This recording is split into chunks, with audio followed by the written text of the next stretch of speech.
نبی پاک صلی اللہ علیہ وآلہ وسلم کے جسم کی پیدائش کا معاملہ ویسا ہی ہے جیسے عیسیٰ علیہ الصلوۃ والسلام کے ساتھ تھا۔ عیسیٰ علیہ السلام کے جسم میں بی بی مریم کے کروموسومز تو تھے، لیکن دوسرے کروموسومز انسانی نہیں تھے، نور کے تھے۔ اچھا، اب آ جائیے سرکار گوہر شاہی کی طرف۔ تو سرکار گوہر شاہی کے جو جسم مبارک ہے اس کے اندر ہائبرڈ نہیں ہے۔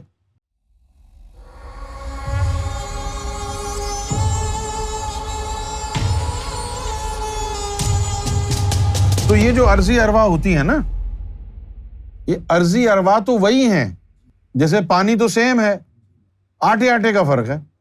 کسی نے براؤن آٹے میں روٹی بنائی، کسی نے وائٹ آٹے میں روٹی بنائی، کسی نے میدے سے روٹی بنائی۔ اسی طرح سرکار کے وجود مبارک میں عرضی ارواح تو وہی ہیں۔ کون سی؟ جو حضور نبی پاک صلی اللہ علیہ وسلم کے وجود اطہر کے اندر عرضی ارواح تھیں، تو عرضی ارواح وہی ہیں، لیکن وہ جو انگریڈینٹس ہیں وہ نہیں ہے نا، وہ مختلف ہیں۔ یعنی پانی ایک ہی ہے، لیکن یہ براؤن آٹے کا، یہ وائٹ آٹے کا ہے۔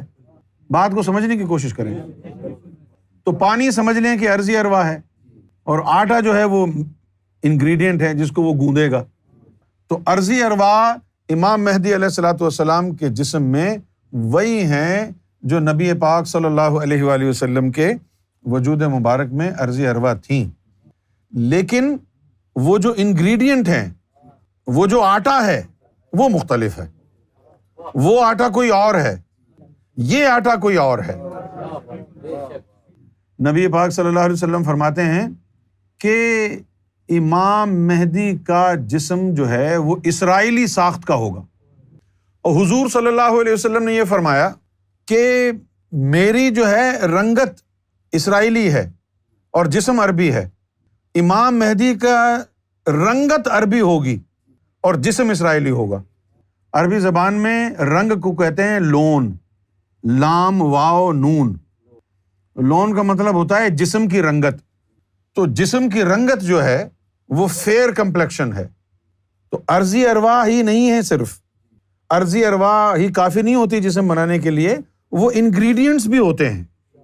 اب حضور صلی اللہ علیہ وآلہ وسلم کے اگر انگریڈینٹس دیکھے جائیں جسم مبارک کے، تو آپ کے جو والد جن کو بتایا جاتا ہے حضرت عبداللہ رضی اللہ تعالی عنہ، تو ان کا وصال 2 سال پہلے ہو چکا تھا۔ اب ان کے پاس جو ہے، مولویوں کے پاس جو ہے، کوئی اس کا جو ہے جواب نہیں تھا کہ لوگ کہیں گے کہ بھئی یہ کیا ہے معاملہ۔ تو انہوں نے شریعت کا مسئلہ بنا دیا کہ 2 سال کے اندر اندر بچہ ہو جائے تو بس سمجھا جائے گا کہ وہ اسی کا ہے، لیکن یہ غلط بات ہے۔ نبی پاک صلی اللہ علیہ وآلہ وسلم کے جسم کی پیدائش کا معاملہ ویسا ہی ہے جیسے عیسیٰ علیہ الصلوۃ والسلام کے ساتھ تھا۔ عیسیٰ علیہ السلام کے جسم میں بی بی مریم کے کروموسومز تو تھے، لیکن دوسرے کروموسومز انسانی نہیں تھے، نور کے تھے۔ اسی طرح نبی پاک صلی اللہ علیہ وسلم کے جسم مبارک میں آدھا حصہ جو کروموسومز کا ہے وہ بی بی آمنہ کا ہے، اور دوسرا آدھا حصہ وہ نوری ہے۔ لہٰذا ہم نبی پاک صلی اللہ علیہ وآلہ وسلم کی نورانیت کا انکار نہیں کر سکتے، اور ان کی بشریت کا بھی انکار نہیں کر سکتے، کیونکہ آدھے کروموسومز بشریت کے، آدھے کروموسومز نورانیت کے۔ اسی لیے اللہ تعالیٰ نے فرمایا کہ بھئی قل انما بشر مثلکم، کہ بھئی میں مثالی بشر کیوں ہوں؟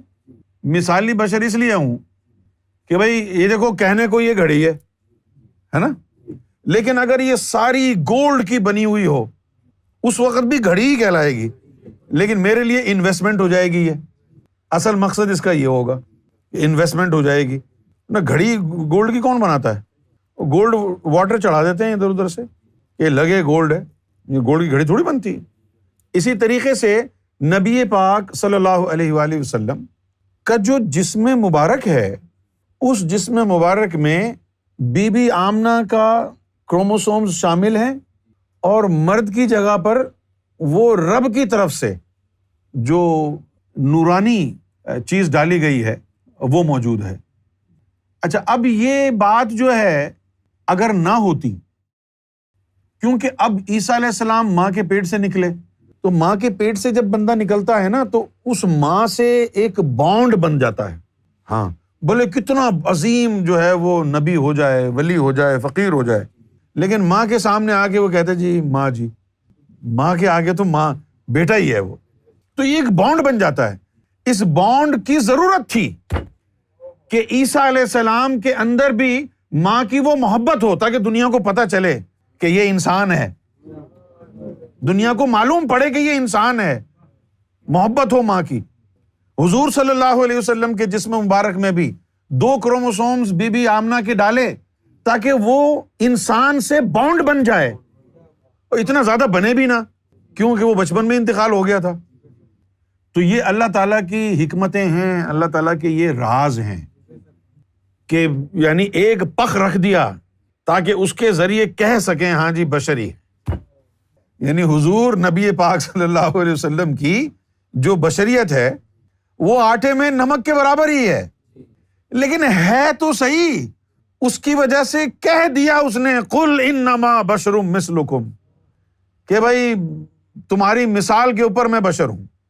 مثال کہا ہے، بشر پورا پھر بھی نہیں کہا. تمہاری مثال کیا تھی کہ تمہارے اندر بھی کروموسومز ہوتے ہیں، میرے اندر بھی ہیں، لیکن میں مثال ہوں تو صرف مثال کی وجہ سے آدھے ڈالے گئے ہیں مجھ میں، تم میں دونوں کے کروموسومز ہیں، مجھ میں آدھے ہیں.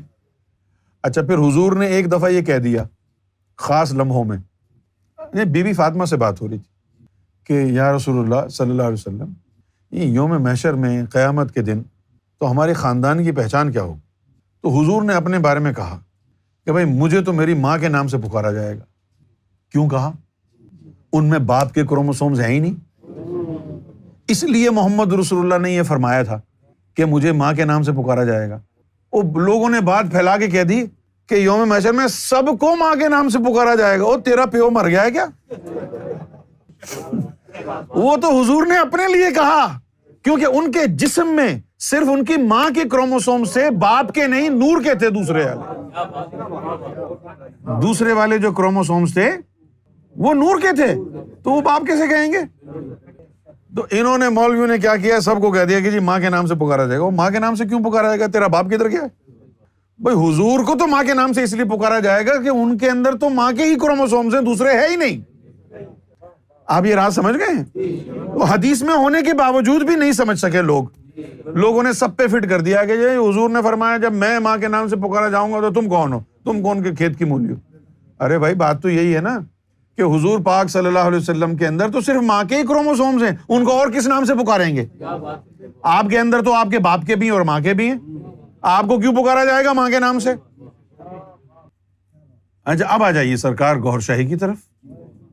تو سرکار گوھر شاہی کے جو جسم مبارک ہے اس کے اندر ہائیبرڈ نہیں ہے، نہ ماں کے کروموسومز ہیں نہ باپ کے کروموسومز ہیں. تو یہ نہیں کہہ سکتے کہ یہ وہی جسم محمد ہے،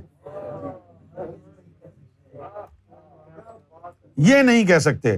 صرف یہ کہہ سکتے ہیں کہ حضور کی ارضی ارواحیں وہی پانی ہے، آٹا مختلف ہے. پانی وہی ہے، ارضی ارواح ہاں، آٹا مختلف ہے. اس کے اندر آدھا نورانی اور آدھے ماں کے کروموسومز ہیں.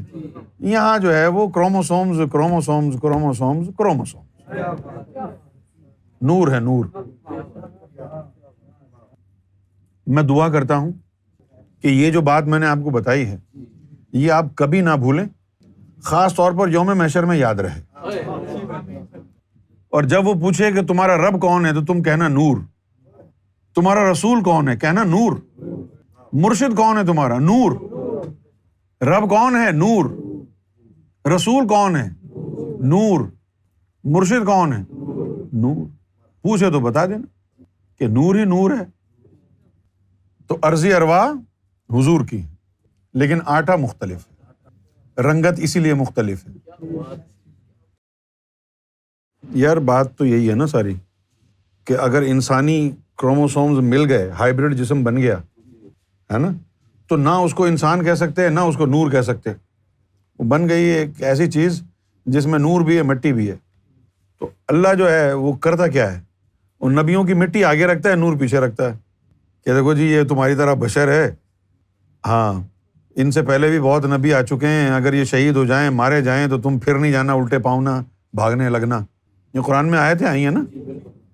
دل پہ پتھر رکھ کے اپنی نسبت کو پیچھے رکھا ہوا ہے نور والی، وہ آگے وہ نسبت رکھی ہوئی ہے. تو نبی پاک صلی اللہ علیہ وسلم کے اوپر بھی جو ہے نا وہ کیفیات کا جو ہے دور ہوتا تھا. کبھی یہ والی نسبت غالب ہوتی تھی، کبھی وہ نسبت غالب ہوتی تھی. جب وہ والی نسبت غالب ہوتی تھی، بی بی آمنہ کے لال والی نسبت غالب ہوتی تھی، تو اس وقت بس یہی پتھر باندھ لیے، نماز پڑھ لی. اور کبھی وہ نسبت غالب ہوتی تھی تو اس وقت کہتے تھے کہ عائشہ کون ہے؟ جی ابو بکر کی بیٹی ہوں. پھر کہتے تھے ابو بکر کون ہے؟ ابو بکر ابن حاقہ کا بیٹا ہے. اچھا تو ابن حاقہ کون ہے؟ بات کرنے. تو وہ دوسری چیز ہے. اب اگر اس کے اندر انسانی کروموسومز ہیں تو اس کی وجہ سے انسانیت کی اپلیکیشن ہوتا ہے، کہہ سکتے ہیں انسان جزوی طور پر. لیکن وہ بھی کیا ہوا جب سرکار نے فرمایا کہ جب حضور صلی اللہ علیہ وسلم شب معراج میں گئے اور اللہ تعالیٰ کی جو ذات قدیم کی جو قدیمی تجلیات تھیں وہ حضور کے جسم کے آر پار ہوئیں، تو اللہ کی قسم سرکار نے فرمایا کہ حضور مکمل لافانی ہو گئے. یہ سرکار کے الفاظ ہیں کہ حضور صلی اللہ علیہ وسلم ایسے لافانی ہو گئے جیسے اللہ ہے. یعنی وہ چیز جل گئی نا ادھر، ذاتی قدیم تجلیات. کوئی مذاق ہے؟ آر پار ہو. تو ان ارضی ارواح کا پھر کیا حال ہوگا؟ قدیم تجلیات جس کے آر پار ہو گئی. سدرۃ المنتہا پر درخت ہے ایک، اس کو کہتے ہیں شجرۃ النور. تو اس شجرۃ النور کا بیج جبریل علیہ السلام لے کے آئے، اور ایک سفید مشروب تھا. سفید تھا تو بہت سے لوگ کہتے ہیں دودھ تھا، دودھ نہیں تھا، وہ سفید رنگ کا مشروب تھا. اس کے اندر وہ بیج جو ہے نا جبریل علیہ السلام نے مکس کیے، اور پھر وہ مشروب شجرۃ النور کے بیج کو مکس کر کے بی بی آمنہ کو پلایا کہ آپ یہ پی لیں. اس کے پینے سے حضور صلی اللہ علیہ وسلم سے وہ حاملہ ہوئی. سرکار کا فرمان. وہ جو سفید مشروب تھا اس کے اندر شجرۃ النور کا بیج مکس کیا، بی بی آمنہ کو کہا آپ یہ پئیں، تو آپ نے وہ پی لیا. اس کے پینے سے آپ حاملہ ہوئیں.